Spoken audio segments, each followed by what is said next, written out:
नमस्कार, स्वागत है आपका। मैं हूं आपके साथ रंजना सिंह राठौड़। बुलेटिन का आगाज करेंगे बड़ी खबर के साथ। कोरोना पर योगी सरकार का बड़ा फैसला, जहां पर सरकारी और निजी दफ्तरों में अब 50% कर्मचारी ही काम करेंगे। प्रयागराज, लखनऊ, कानपुर और वाराणसी में व्यवस्था हो, मुख्यमंत्री ने इसको लेकर निर्देश दिए हैं। साथ ही 11 से 14 अप्रैल तक टीका उत्सव मनाया जाएगा। तो ये बड़ी खबर आपको बता रहे हैं। हालांकि कोरोना महामारी एक बार फिर से पैर पसारती हुई नजर आ रही है और यूपी भी उसकी जद में आता हुआ नजर आ रहा है और यही वजह है कि राज्य की सरकार पहले से ही एक्शन मोड में है। एहतियातन तौर पर कदम लगातार उठाए जा रहे हैं। जहां पर उत्तर प्रदेश के अलग अलग क्षेत्रों में नाइट कर्फ्यू लगाया गया, तो वहीं अब कोरोना पर योगी सरकार का यह बड़ा फैसला देखने को मिल रहा है, जहां पर सरकारी और निजी दफ्तरों में 50% कर्मचारी ही काम करेंगे। साथ ही प्रयागराज, राजधानी लखनऊ, कानपुर और वाराणसी में व्यवस्था हो, इसको लेकर भी मुख्यमंत्री ने दिशा निर्देश दिए हैं। 11 से 14 अप्रैल तक टीका उत्सव के रूप में मनाया जाएगा। टीकाकरण की गति को तेज करने को लेकर भी लगातार बढ़ावा दिया जा रहा है, क्योंकि टीकाकरण बहुत ज्यादा महत्वपूर्ण, कम से कम इस समय में जहां पर एक बार फिर से कोरोना संक्रमण तेजी से पैर पसार रहा है, आंकड़े लगातार बढ़ते जा रहे हैं। हालांकि कोरोना नियंत्रण कार्यों की एक समीक्षा बैठक ली आज मुख्यमंत्री ने, अब जहां पर बढ़ते कोरोना को लेकर मुख्यमंत्री ने प्रदेश की स्थिति का जायजा लिया, तो साथ ही जरूरी दिशा निर्देश दिए। लोगों को जागरूक करने का अभियान चलाएं, उसको लेकर भी जरूरी निर्देश दिए, क्योंकि वो बहुत ज्यादा महत्वपूर्ण है।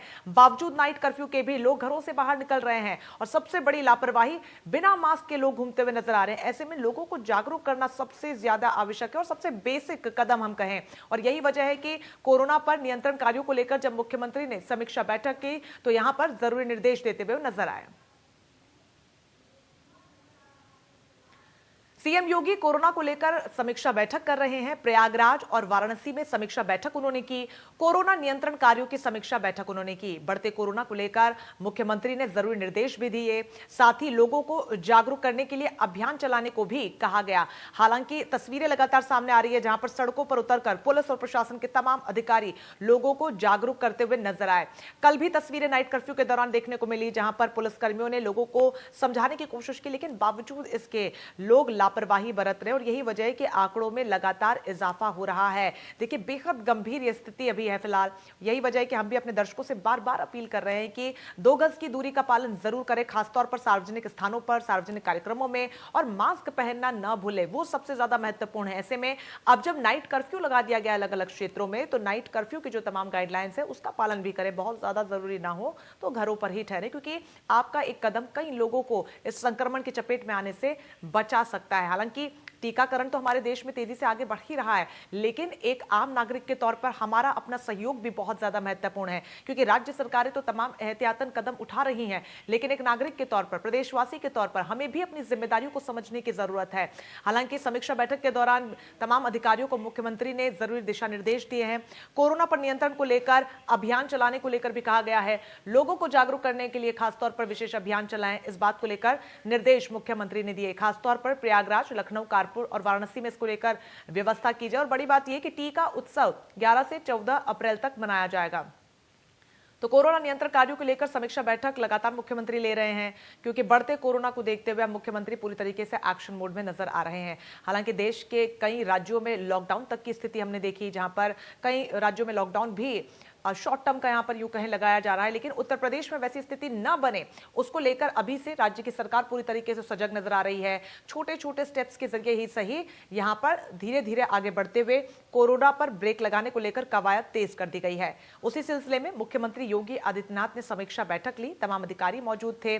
ऐसे में जरूरी दिशा निर्देश भी उन्होंने दिए, राज्य की स्थिति का जायजा भी लिया उन्होंने, और क्या कुछ कोरोना को लेकर, नियंत्रण को लेकर खासतौर पर हो सकता है, उस पर विशेष तौर पर चर्चा की गई। सबसे महत्वपूर्ण व्यवस्था को लेकर उन्होंने बात की, फिर चाहे वो स्वास्थ्य व्यवस्था हो, या फिर नाइट कर्फ्यू के दौरान की व्यवस्था हो, या फिर जो तमाम एहतियातन कदम उठाए जा रहे हैं उसकी व्यवस्था को लेकर जरूरी निर्देश उन्होंने दिए।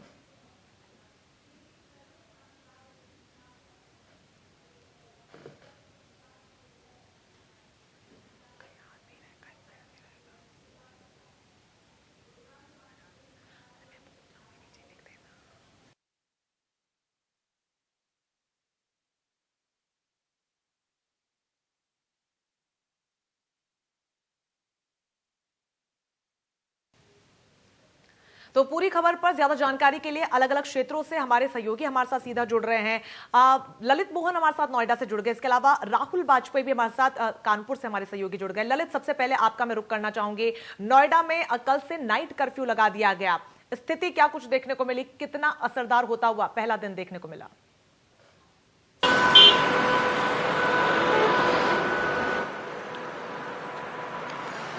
देखिए रंजना, पहला दिन जो था उत्तर प्रदेश का, जिस तरीके से नाइट कर्फ्यू जो लगाया गया है, और अभी भी मैं उसी जगह पे मौजूद हूँ जहां पर मैं रात में मौजूद था। ये चिल्ला बॉर्डर है, आपको दिखाना चाहूंगा। सबसे पहले ये चिल्ला बॉर्डर है जो नोएडा से दिल्ली की तरफ जाने वाला ये रास्ता है। और देखिए दूसरी तरफ आपको दिखाएंगे यहाँ से हम अपने दर्शकों को भी कि वो जो आप बैरिकेडिंग देख रहे हैं बड़े बड़े जो लगे हुए हैं, ये बैरिकेडिंग जो है उत्तर प्रदेश की तरफ से है, नोएडा पुलिस की तरफ से है। और ये मेरे बराबर में ये जो पीछे की तरफ है, ये बैरिकेडिंग जो है दिल्ली पुलिस के है। दिल्ली पुलिस बराबर जो है यहाँ पर इन दोनों सड़कों को कल रात में जो है 10 बजे बंद कर दिया था। लेकिन सबसे बड़ी बात यहाँ पर ये निकल के आती है सामने कि लोगों के अंदर अभी भी अवेयरनेस नहीं है, लोग अभी भी अवेयर नहीं है। जिस तरीके से जिला प्रशासन की बात करें वो उनको बराबर समझा रहे हैं, या सरकारों की बात करें वो उनको अवेयर करने की कोशिश कर रहे हैं कि कहीं ना कहीं इस बीमारी से, इस कोविड से लड़ना है और इसको हराना है। कोई करीब सोशल डिस्टेंस का भी ध्यान रखा जाए, मास्क का भी ध्यान रखा जाए। लेकिन कल यहाँ पे जो बाजारों में पुलिस ने लोगों को अवेयर करने के लिए जो अभियान छेड़ा था, उसमें लोगों के आर्थिक चोट भी लगी है। हालांकि उनके चालान काटे गए जिनके पास मास्क नहीं थे, जहाँ भीड़ भाड़ थी।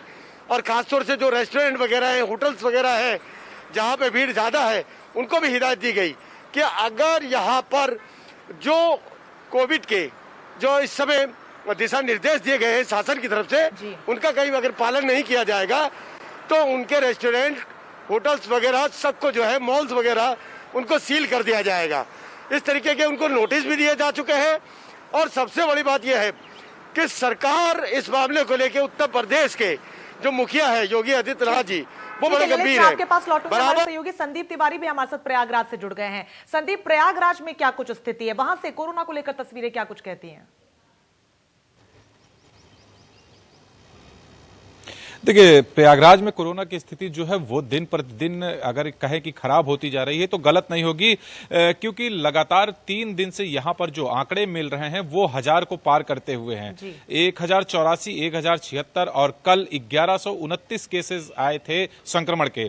उन सबको देखते हुए यहाँ नाइट कर्फ्यू 9 से 6 लगा दिया गया है। लेकिन अभी भी तमाम ऐसी बाजारें हैं, चाहे वो हम यहाँ के पुरानी इलाहाबाद की बात कर लें या फिर जो नई इलाहाबाद शहर है इस तरफ की बात कर लें, तो तमाम ऐसे बाजारें हैं, तमाम ऐसे मार्केट हैं जहां पर अभी भी लोगों को जो है जागरूक करने की जरूरत है। वहां पर भीड़ देखी जा रही, लोग सोशल डिस्टेंसिंग का पालन एकदम ना के बराबर कर रहे हैं और साथ ही मास्क का उपयोग भी नहीं कर रहे हैं। प्रशासन जरूर सख्ती बरत रहा है, चालान कर रहा है और लोगों को समझाने की भी कोशिश कर रहा है कि आप लोग कोरोना से सुरक्षित रहने के लिए आप सोशल डिस्टेंसिंग का पालन करें, मास्क का उपयोग करें जितना अधिक से अधिक हो सके।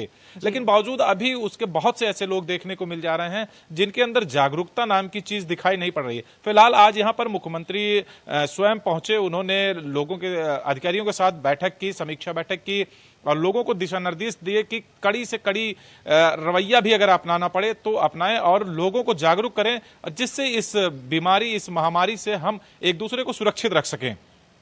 जी बिल्कुल संदीप, यहाँ पर मुख्यमंत्री ने खास आदेश और निर्देश भी यहाँ पर उन्होंने दिए हैं कि प्रयागराज में भी इसको लेकर विशेष व्यवस्था कितनी जल्दी की जाती है ये देखने वाली बात होगी। कानपुर से हमारे सहयोगी राहुल भी हमारे साथ जुड़े हुए। राहुल, आपका रुख करना चाहूंगी, कानपुर की स्थिति क्या कुछ है?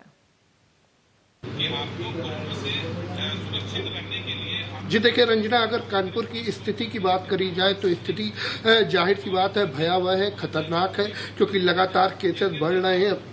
कल 345 का आंकड़ा पार कर लिया था। जिस तरीके से आज प्रयागराज में मुख्यमंत्री योगी आदित्यनाथ थे, उसी प्रकार आज कानपुर में स्वास्थ्य मंत्री थे, इसके अलावा कैबिनेट मंत्री सतीश महाना थे और नीलमा कटियार भी यहीं मौजूद थी। स्वास्थ्य विभाग की एक अहम बैठक ली गई है। जिस तरीके से रात को जो कर्फ्यू लगाया जा रहा है, कहीं ना कहीं 10 से 6 का ये कर्फ्यू है, लेकिन कल जिस तरीके से जो मजदूर है उसको दिक्कतें हुई, तो आज जो पुलिस कमिश्नर कानपुर है असीम अरुण, उन्होंने साफ तौर पे एक अभी गाइडलाइन जारी करी है कि जो रात 10 बजे के बाद जो रोडवेज बस है वो चलेगी लोकल की, शहर स्तर की। जो आने जाने में मजदूरों को कल जिस तरीके की तकलीफ देखने को मिली पहले दिन, उसके उपाय के लिए ये बसें चलाई जा रही हैं। इसके अलावा अगर हम बात करें जो दिन में जिस तरीके से बाजारों में, चाहे वो कानपुर की नयागंज की बाजार की बात कर ले हम, चाहे इसके अलावा जो और शहर की बड़ी बाजारें उनकी बात कर ले, उसमें लोग जागरूक नहीं होना चाहते, लोग अवेयरनेस नहीं होना चाहते हैं, लोग पूरी तरीके से सोशल डिस्टेंसिंग का पालन नहीं कर रहे हैं। जबकि कानपुर का जिला प्रशासन हो चाहे पुलिस प्रशासन हो, मास्क, सैनिटाइजर सारी व्यवस्थाएं कर रहा है, लेकिन लोग उस चीजों का पालन नहीं कर रहे। जी बिल्कुल, बहुत ज्यादा जरूरी है कि लोगों को अपनी जिम्मेदारी समझ में आनी चाहिए और सहयोग लोग यहाँ पर अपना दें। ललित, कल रात को भी चिल्ला बॉर्डर पर आप मौजूद थे, अभी भी तस्वीरें आप दिखा रहे हैं। पुलिस कर्मियों से अगर आपने बातचीत की हो, उनका क्या कुछ कहना है? क्या बहुत बड़ी चुनौती यहाँ से वो इसको देख रहे हैं, या फिर पिछला 1 साल हमने नाइट कर्फ्यू देखा, लॉकडाउन देखा, तो अब उनके लिए सरलता है कहीं ना कहीं, या फिर लोग अभी भी उतने ही लापरवाह बने हुए हैं?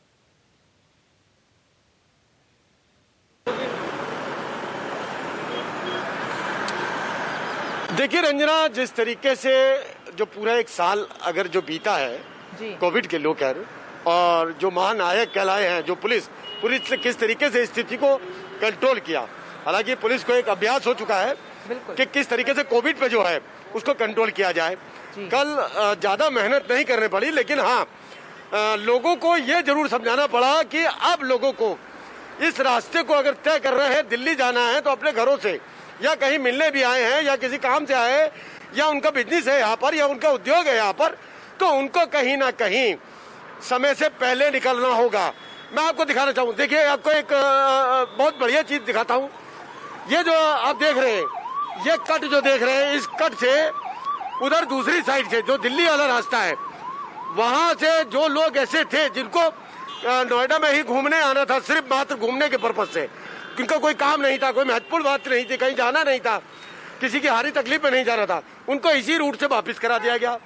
और दूसरा कट वो देखिए, जो दिल्ली पुलिस यहाँ पे खड़ी थी, जब उन्होंने देखा कि नोएडा की तरफ से जो लोग आए हैं उनको जो है कहीं भी दिल्ली के अंदर कोई काम नहीं है, किसी तरीके से शायद दिल्ली घूमने जा रहे हैं, तो उनको इस कट से वापस कर दिया गया। आज भी लोगों को सिर्फ ये चीज समझाई जा रही है, लोगों को अवेयर किया जा रहा है कि 10 बजे करेक्ट यहाँ बैरिकेडिंग हो जाएगा। और इंडिया न्यूज के माध्यम से हम ये कहना चाहते हैं, खासतौर से दिल्ली एनसीआर में, कि दिल्ली और नोएडा की जो सीमा है वो 10 बजे दिल्ली पुलिस और यूपी पुलिस अपने अपने तरफ से बंद कर देंगी पूरी तरीके से। तो लोगों को अगर सफर करना है या महत्वपूर्ण काम से आए या उनका बिजनेस है, तो उनको कम से कम नहीं तो 1 घंटे पहले यहाँ से निकलना होगा। 8 बजे वो यहाँ से निकले, ताकि 9 बजे तक जाम की स्थिति भी ना रहे, लोगों को परेशानियों का भी सामना ना करना पड़े। तो ये काम तो आम पब्लिक को ही करना पड़ेगा। और अगर जैसे कल सिर्फ और सिर्फ कल चेतावनी दी है पुलिस ने, उनको सिर्फ एक हिदायत दी है, आज से अगर कोई ऐसा शख्स नजर आता है कि जो बेवजह घूमने जा रहा है या एक गाड़ी के अंदर 2 से अधिक लोग हैं या 3 से अधिक लोग हैं, तो उनके चालान भी काटे जाएंगे। एक जुर्माना जो है, जुर्माने की रकम जो है, एक भारी भरकम जुर्माना जो है उनको चुकाना पड़ेगा लोगों को। खासतौर से कल जैसे मार्केटों के अंदर चालान किए गए थे, युवा वर्ग, सबसे बड़ी बात यह है कि जो युवा वर्ग है उनको समझाने में अभी भी दिक्कतों का सामना करना पड़ रहा है। जो मार्केट में आ रहे हैं, जो घूमने आ रहे हैं, शाम को जब वो 6-7 बज जाते हैं, अपने अपने घरों में आते हैं, तो कहीं ना कहीं वो लोग जो है यहाँ अक्सर मार्केटों में दिखाई देते हैं, बाजारों में दिखाई देते हैं। कोई चाय पीने जाता है, क्योंकि लोग रह रहे हैं पीजी के अंदर रह रहे हैं, या एक रूम लेने के बाद 4 बॉयज एक साथ रह रहे हैं या 4 गर्ल्स एक साथ रह रही हैं। तो ऐसे बच्चों को सबसे ज्यादा दिक्कतों का सामना इसलिए भी करना पड़ रहा है कि नाइट कर्फ्यू लग गया है। दूसरी बात यह है कि जैसे पहले रात में 12 बजे जाते थे तो खाना मिल जाता था, 11 बजे जाते थे तो खाना मिल जाता था, अब उन बच्चों को भी जो है करीब 8:30-9 बजे तक अपनी व्यवस्थाओं को पूरा करके रखना होगा, ताकि उनके खिलाफ पुलिस कोई भी ऐसा एक्शन ना ले कि उनको आर्थिक चोट भी लगे। तो यह है रंजना कम से कम नहीं तो एक पुलिस की हिदायत भी है और इंडिया न्यूज बराबर कह रहा है बिल्कुल, कि और जिस तरीके से लगातार संख्या बढ़ती चली जा बिल्कुल, इस रही हिदायत है को सख्ती से समझने की और इसे पालन करने की उतनी ही ज्यादा आवश्यकता है। ललित, आपका रुख दोबारा से करूंगी। इस बीच अभिषेक राजधानी लखनऊ से हमारे सहयोगी हमारे साथ जुड़ गए हैं। अभिषेक, राजधानी लखनऊ में जो स्थिति है वो भयावह होती जा रही है, दिन प्रतिदिन आंकड़ों में इजाफा देखने को मिल रहा है और यही वजह है मुख्यमंत्री ने जब आज समीक्षा बैठक ली कोरोना नियंत्रण कार्यों को लेकर तो साफ तौर पर निर्देश दे डाले कि राजधानी लखनऊ में व्यवस्था दुरुस्त हो। अब व्यवस्था को लेकर क्या कुछ रोड मैप तैयार किया जा रहा है? आने वाले दिनों में यहां से कौन सी वो तैयारियां देखी जा सकती है जो कारगर साबित होगी कोरोना की रफ्तार पर ब्रेक लगाने के लिए?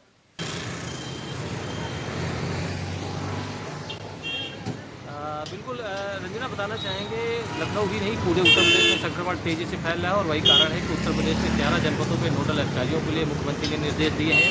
वो नोडल अधिकारी जाएंगे उन जिलों के कमांड संभालेंगे जहां पे नियंत्रण पे कोरोना नहीं है। वहीं लखनऊ की बात करें तो लखनऊ की तैयारी, अन्य तैयारियों की बात करें तो लखनऊ में जो संक्रमण है वो बेकाबू हो चुका है और आज 3006 केस आए हैं जो कि एक मायने रखते हैं। पहली बार रिकॉर्ड टूटा है कि 24 घंटे में 3006 केस आना। तो लगभग लखनऊ की जो स्थितियां हैं 7000 के आसपास कंटेनमेंट जोन एवं 8 से 9 के बीच की मौतें जो आंकड़ा आ रहा है और उसके बाद जो स्थितियां जगह जगह बनती जा रही संक्रमण को लेकर तो स्थितियां वास्तव में बेकाबू हैं। उसको लेकर जो अन्य तैयारियों की आपने बात की तो अन्य तैयारियों में अस्पताल फुल है, उसको लेकर लगातार जो डीएम ने बैठक ली है उसके लिए अस्पतालों की व्यवस्था की जा रही है। बेडों की व्यवस्था 2 गुनी कर दी गई है। कंटेनमेंट जोन बनाने वाले जहाँ पे बांध बल्ली लगते थे वहाँ पे अब टेपिंग की व्यवस्था की जा रही है। अन्य अस्पतालों को अलर्ट पे कर दिया गया और कोविड अस्पतालों की बात करें जहाँ पे चूंकि बेड फुल जा रहे हैं, अस्पतालों में जगह नहीं, वहाँ पे प्राइवेट के कम से कम 15 अस्पताल और शामिल किए जा रहे हैं और सरकारी अस्पतालों में अन्य व्यवस्थाओं पे भी नजर बनाई जा रही। तो जिला प्रशासन लगातार अलर्ट जरूर है, लेकिन उसमें सबसे अहम बात लखनऊ के जो स्थानीय नागरिक हैं उनकी भी जिम्मेदारी बनती है। बिल्कुल, बहुत बड़ी जिम्मेदारी बनती है क्योंकि लगातार नाइट कर्फ्यू, लॉकडाउन को लेकर भी सवाल खड़े होते रहे कि कितने वो कारगर साबित होंगे। वो कारगर तभी साबित होंगे जब एक प्रदेश के आम नागरिक के तौर पर हम इसमें अपना पूरा सहयोग करेंगे। फिलहाल आप तीनों का बहुत शुक्रिया। ललित, राहुल और अभिषेक, आप हमारे साथ जुड़े और अलग अलग क्षेत्रों की स्थिति क्या कुछ होती है विस्तार से हमारे दर्शकों को बताया ताकि वो समझ सके कि स्थिति कितनी भयावह होती जा रही है।